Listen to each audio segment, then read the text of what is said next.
Eve. Ayan na naman, pinakita ko naman yung aking ginisang upo, guys. Nabili ko sa Vietnam din, guys, sa party ng isang araw. Naghintay ko sa mga bibili. Yung iba nakalimutan na. Lagyan ko ng paprika tulas. Batat dalis. Sinisa ko muna.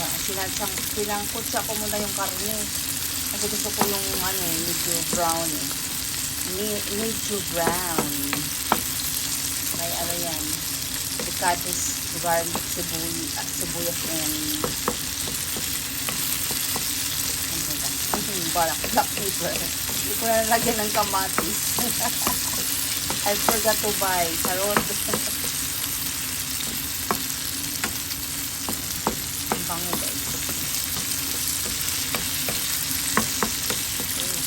Kung may Carlan lang, guys, magsari-sari ako. Di ba yung sa merkado sa city sa probinsya?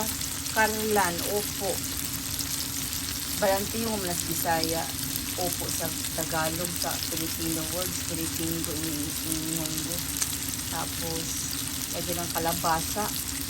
Repolyo niya, igisa niya ng karne. Pagkalan niya katong intiliyas, baboy, tambok sa yung papa sa una, makaramdam ko. Ituon, lami na kayo. Mamuds na kayo. Kahit na. Buhi na ang alaga sa tiyan. Tikman ko na.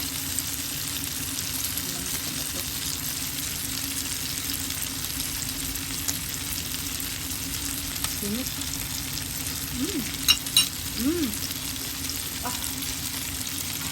Atsa.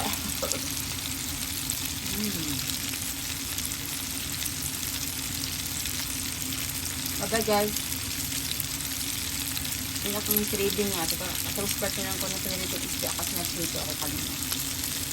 Thanks for watching. Ito yung isda ako na pinalito. Nakapinding. Tapos hinihintay si Opo. Ayan. Okay, bye-bye. Thanks for watching this video. See you next time again. See ya.